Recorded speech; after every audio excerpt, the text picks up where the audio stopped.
What's going on, volleyball fans? Welcome to the 2025 Women's Volleyball Nations League Preview here on Volleyball Source. My name is Rob St. Clair. And my name is Everett Delorme. And ladies and gentlemen, welcome to national team season. And the 2025 VNL is a big one. It's the first step of the 2028 Olympic quad. And Rob, what can people expect from this year's edition? So the 2025 edition of the Volleyball Nations League is bigger and better than any previous year. We've added 2 more teams to the mix. We're now up to 18 teams in the VNL, the best 18 teams on the planet compared to 16 in previous years. Each team will play 12 matches in the preliminary round across 3 weeks of preliminary round play, 4 matches per team per week. Each week, the teams will be split into 3 locations all over the world with 6 teams going to each location. They'll be playing on 5 days from Wednesday to Sunday every week, which is different than Tuesday to Sunday previously. There's also an extra week of rest built into the schedule this year. So it's after week 2, the teams will be off for 2 weeks instead of just 1 week before the stretch run of the tournament. The top 8 teams in the tournament after the preliminary round qualify for the VNL finals in Łódź, Poland, but that does include an automatic berth for Poland as the hosts. So if you want to make the finals, you want to win this tournament, you need to finish top 7 after those 12 matches. And very importantly, back in the picture this year is relegation. The last place or 18th place team after the preliminary round is relegated out of VNL. There is no FIVB Challenger Cup anymore, so it will be all about world ranking for who gets that last VA spot for next season. All right, to achieve some competitive balance, the teams have been divided into 3 different groups containing 6 teams each. The first group is the best top 6 teams in the world. Second group is the middle teams, and the third group is the 6 bottom teams in the VNL. And we'll break this down. In group 1, you've got the usual suspects. You got Italy, Brazil, Türkiye, Poland, the USA, and China. Now, in group number 2, you have the next up, the teams who are probably going to be fighting for a playoff spot: Japan, the Netherlands, Serbia, Canada, Dominican Republic, and Germany. And then finally, the last group, and probably the relegation group, we're looking at Belgium, Thailand, Czech Republic, France, Bulgaria, and of course, everyone's favorite, South Korea. With the expanded VNL this year, that means we get to take international volleyball to more places around the world. 9 preliminary round sites this year. Week 1, starting on June 4th, we will be in Ottawa, Canada, Rio de Janeiro, Brazil, and Beijing, China. 2 weeks later, starting on June 18th, in Istanbul, Türkiye, Hong Kong, China, and Belgrade, Serbia. Then after the break on July 9th starting, we've got Apeldoorn, the Netherlands, Arlington, Texas in the United States, and Kanto, Japan. Best 8 teams, again, after that preliminary round of play all over the world. Those teams will converge on Łódź, Poland, to hand out the VNL trophy for 2025. Now, when it comes to rosters, every team designates 30 players that they can go to at any point throughout the VNL. However, before every week, they're going to pick 14 players who are going to be on the active roster, as well as 4 other alternates, which is a bit of a new addition for this year. So, Everett, with this tournament being the first tournament of an entire 4-year Olympic cycle, and the volleyball international calendar has changed a little bit, this VNL we expect to be pretty unique. One way that people will notice this right away is that some veteran or established athletes, especially from some of the better teams in the VNL, might take a significant amount of time off in this tournament, maybe the entire tournament. Often the best teams in the world can afford that, but we don't really give our athletes much of an off-season in volleyball. This is about the only chance that some of our older, more established players are going to get to take a break, especially because then maybe some of them will come back for the World Championship later on this year. Yeah, absolutely. I mean, we kind of got robbed this year in the last quad, right? The last quad was just 3 years coming out of COVID, and it was a much different situation. So this time we see a much different approach for a lot of teams. 9 new coaches in this VNL. That's Rob. crazy. That's a lot of teams are going to get out there, and they're going to be trying some new things. New things, new coaches, new players, new systems, definitely. And yeah, they have kind of the latitude to take those chances now. However, in the back of everybody's minds, there's still the world ranking system and how the world ranking formula works, where you gain points and lose points after every single match, depending on your ranking and your opponent's world ranking. So with a lot of the elite teams maybe giving some players some time off, this VNL is a pretty huge opportunity for some of those Group 2, Group 3 teams who aren't maybe consistently Olympic caliber teams to score some big upsets and move up the world ranking this year, heading into the World Championship in the fall. This could be a lot of movement in this tournament. As always, you can check out all the matches on VBTV or your local provider. And if you want to follow our coverage, here are the channels you can watch it on. Volleyball Source 2.0 on both YouTube and Instagram, and the 9x9 on Instagram. And of course, don't forget the Discord. That's probably the most important place to be. Don't forget the Discord. But without any further ado, let's get to the teams. Rob, can you kick us off with the first team, Belgium? Welcome back to the Volleyball Nations League. Belgium back in the elite competition after being relegated from 2022. They got back up here based on their world ranking. Definitely some experience on this Belgian team. Britt Herbots at the outside hitter position is an absolute scoring machine. She carries Belgium about as much as she can in a given match. However, this team does have a pretty good youth movement coming on. They've had some good success at the U18 and U20 levels in both Europe and World Championship competitions. So maybe this is an opportunity for Coach Chris Vosnick and this Belgian crew to get some young players in the mix while keeping level high enough to not get relegated. They have been relegated once. They absolutely want to avoid that happening to them again. Maybe they can climb up the world ranking a little bit in that process. Anytime Brazil is at a volleyball event, they're going to be contenders. That is just one of the facts of life. And with this team, it's going to be no different. Now, a lot of this team is back, but we do have some of them leaving. Of course, Gabi's going to be back. We see both setters and Roberta Radke and Matrice back. Ana Cristina will be returning as well. Rosa Maria at the opposite. Down the middle is where they're really going to see a lot of turnover, with Thaisa, the legend, announcing her retirement, and Anna Carolina taking a bit of a year off and taking some time. So let's expect to see Julia Kudis slide into the middle. If they're going to go for their entire roster, we'll see. Maybe Brazil will switch it up and bring in some younger players, but there's no doubt about it. Whenever Brazil plays a tournament, they're going to be expected to be hunting for a medal once it gets to the end of it.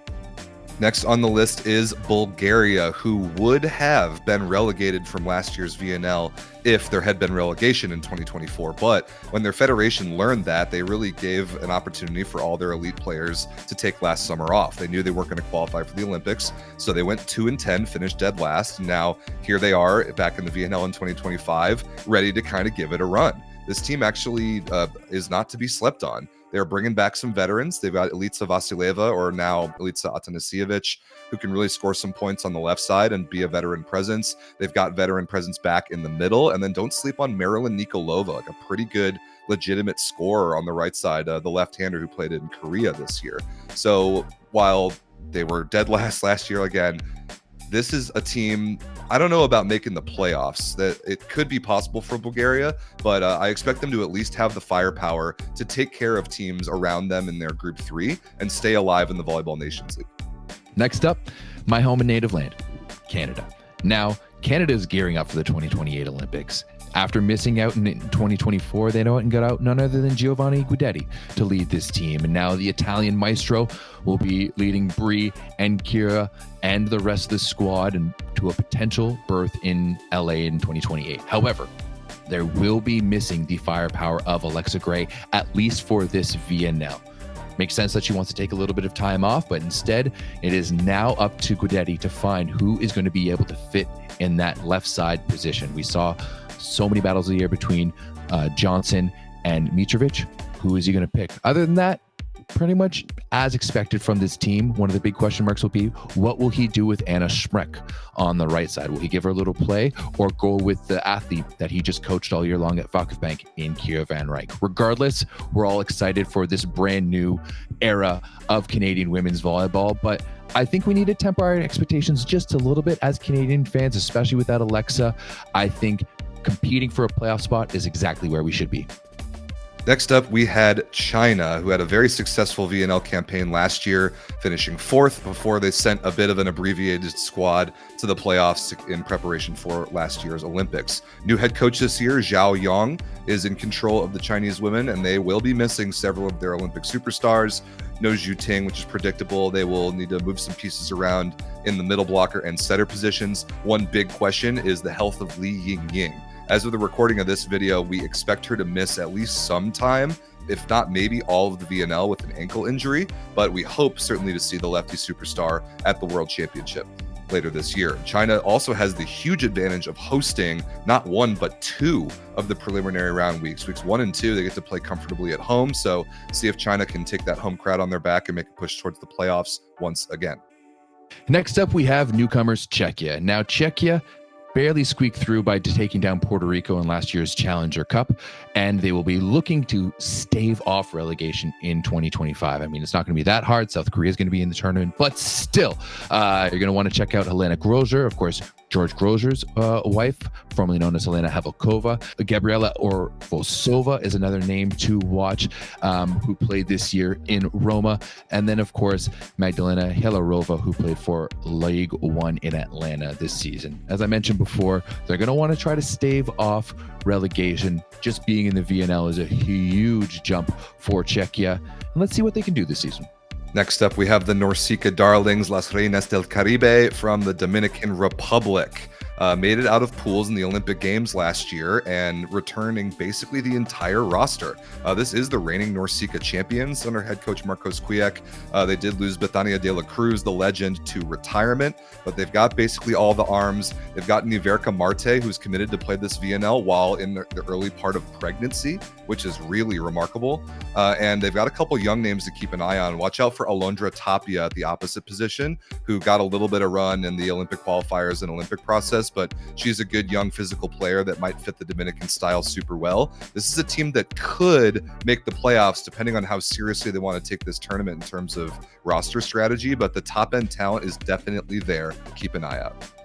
Next up, we have Les Bleus from France. Now, last year was France's first foray into the VNL, and luckily for them, there wasn't any relegation, although, as always, that would have gone to South Korea. And this year, they're going to want to take it a little step further. Hopefully for them, Helena Cazot, their best outside hitter, is a little bit more healthy than she was in 2024, so they can start taking those steps forward. But Lucille Giquet also had a pretty great year for Chieri, and towards the end of the season, arguments could be made that Juliette Gélin was the best libero in the Lega Volley Femminile while playing for Molonza.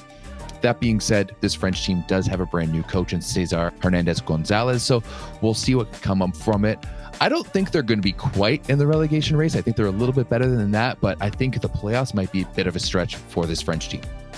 Next up, we have a very interesting team from Germany under new head coach Giulio Cesare Bregoli. This team is pushing for the Olympics in 2028. The flashes have been there for Germany. The consistency has not. The pieces, many of them will be familiar. They've got wing talent, they've got size, they've got a good setter in Pia Kaesner, they've got a couple excellent middles led by Camila Weitzel. I'm curious to see the lineup strategy here. Who do they bring each week? Who do they orient on the wings each match? Do they kind of run a 3 outside hitter thing? Or do they try and develop a true opposite? And if they can do that, this team could be pretty scary. They've kind of got everything else except consistent scoring from the right side of the court. Keep an eye out for Leana Grozer.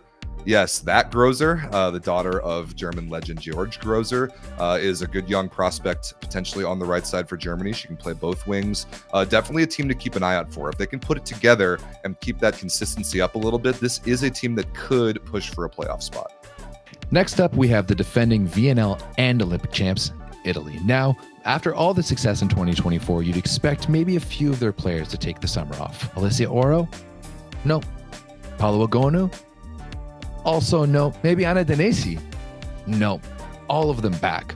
Now, with this roster, as always, we're not entirely sure what we're going to be able to see week 1, but with the potential of Oro, Ngonu, and the rest of the team back, some good things could be in store for Italy. Now that they will be missing a few names, Caterina Bossetti, Alina Pietrini, and Sarah Bonifacio down the middle, but still, let's be honest. Italian volleyball is at peak right now, and there's very few players that they could put out there that wouldn't be able to be competitive. And we saw their B team last year make a run even in the VNL finals. So anything could happen for Italy, and let's be honest, we're always expecting them to be competitive once it comes to the medal round.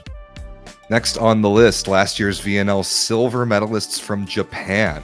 as good of a run through last year's VNL as it was for the Japanese women, it was just as disappointing at the Olympic Games, failing to make it out of pools. And then they had a lot of turnover in both roster and coaching. Ferhat Akbaş is coming over from Türkiye, having coached the Eczacıbaşı club for many, many years. And he's got a very interesting group to work with. Several key players are taking some time off. Serena Koga Nishida has announced her, we think, permanent retirement. Arista Inoue is out this summer. Mayu Ishikawa, I believe, is stepping in as the captain.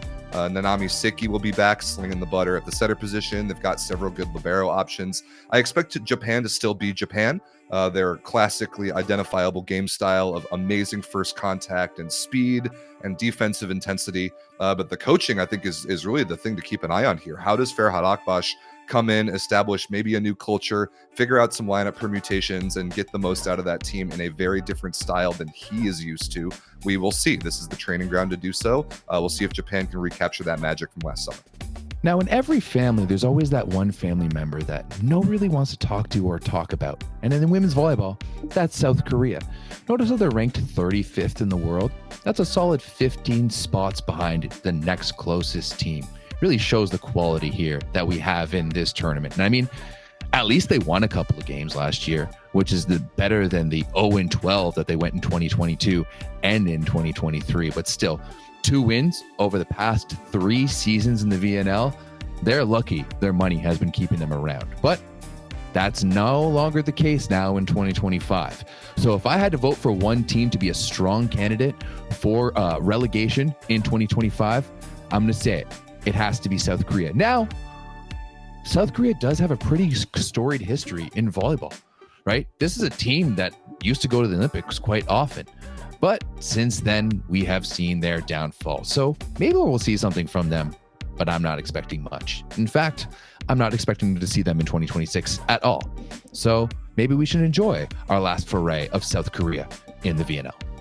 Next up, we have the Orange of the Netherlands, ranked 9th in the world. Did finish in the top 8 in last year's VNL preliminary round, but missed the playoffs by 1 spot. They did qualify for the 2024 Olympics, but did not win a match. Coach Felix Kozlowski will have some of his usual cast of characters. Several players are taking some time off, a couple retirements, but mostly just a team that has enough depth and talent to give some veterans, at least this tournament, to take some time away from the game of volleyball. Nika Dalderup will be one of the main scorers. Ellis Dombrink on the right side will have that position locked down. Sarah Van Allen is a very good setter. Not a team that will be anywhere close to relegation on pure talent alone. Probably not a team that's going to make much of a push for the playoffs. This is a pretty safe training ground opportunity for the Netherlands to play 12 international matches, figure some things out, and then put a good product on the floor at the World Championship later this year. Next up, we have Polska. Now, over the past couple editions of the VNL, we've really seen this Polish women's national team come into their own. Both in 2023 and 2024, they dominated throughout the preliminary round, but have continued to fall short of that ultimate gold medal in the final. Now, hopefully in 2025, when they're hosting the finals, that could change it up. But still, I'm really excited to watch this progression of this Polish women's national team. We've seen the progression and the growth of the sport on the men's side. And now with a little bit more eyes and a few more stars, this Polish team is really, really starting to improve. Of course, we're going to see players like everyone's favorite, Lethal Barbie back, Magdalena Stysiak as well. But of course, you're going to be missing everyone's favorite setter, the best setter in the world, Joanna Voloj. So without her, it might be interesting to see how Poland can do and if they can be as consistent as they've been in years past. But still, there is no doubt the talent that runs through this Polish program and that in country entirety. And I wouldn't be surprised if we saw them vying for a medal at home come the finals.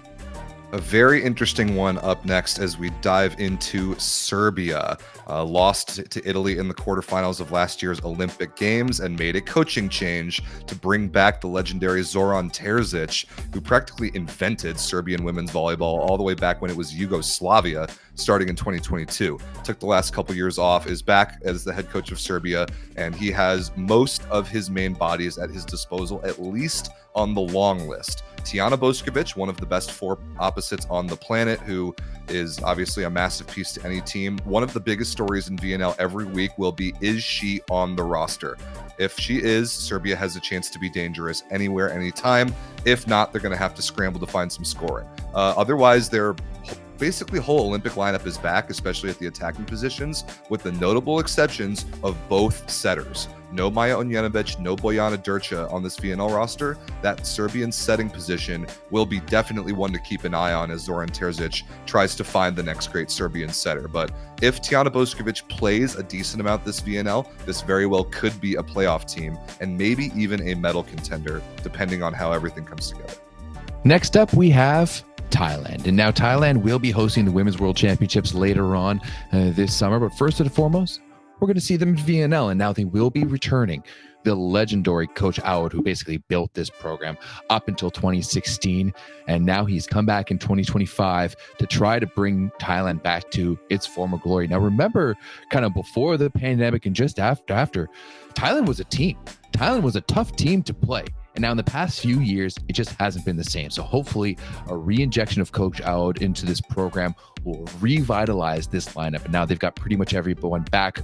We're going to see Pornpoon dishing that butter just after winning a PVF championship in the United States, leading Orlando to a nice championship there. And of course, their myriad of outside hitters, Pipichaya, Jarapor, and of course, Chachuan, who had a fantastic season in Japan. And you know what? Based off the results the past few years, I think most are expecting me to see Thailand maybe in a relegation race. But you know what?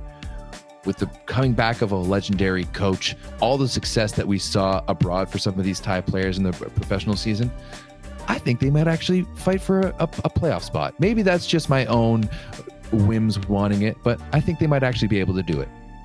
Next up on the docket is Türkiye. Now, Türkiye has been one of the most interesting teams to watch over the past few years.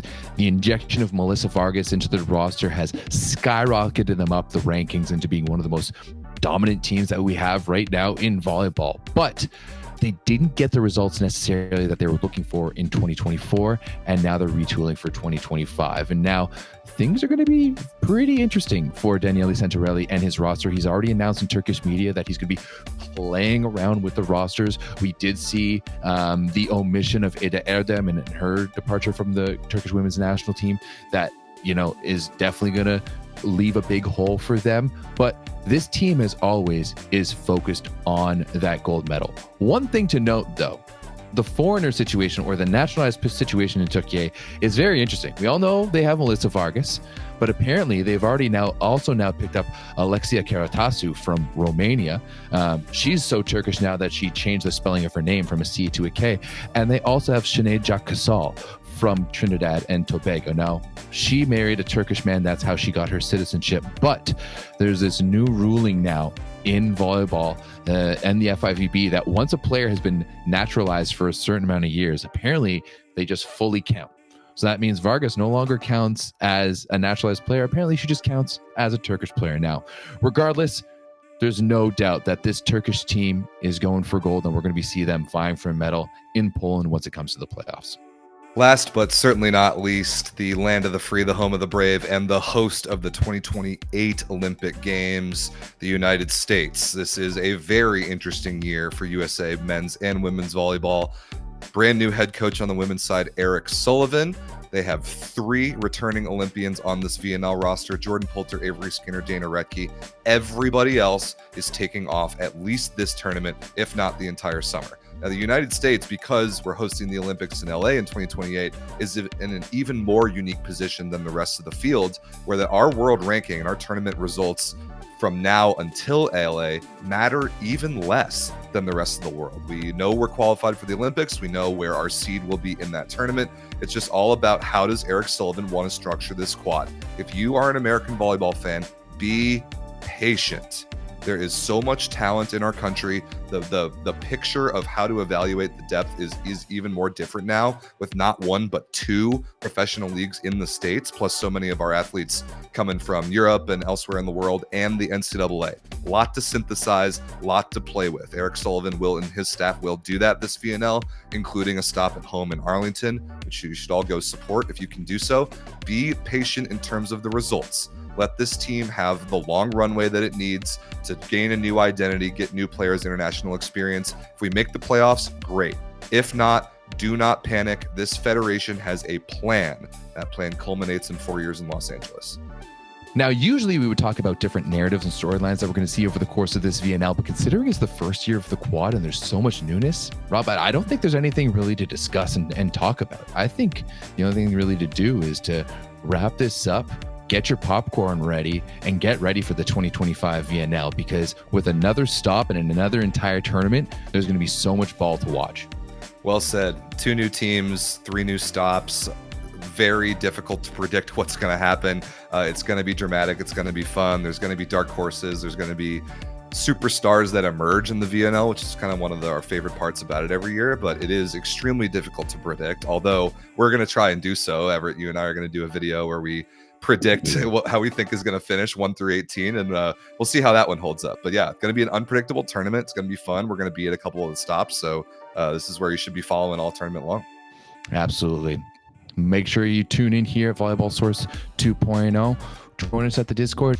And if you see us out at an event, don't hesitate to say hi.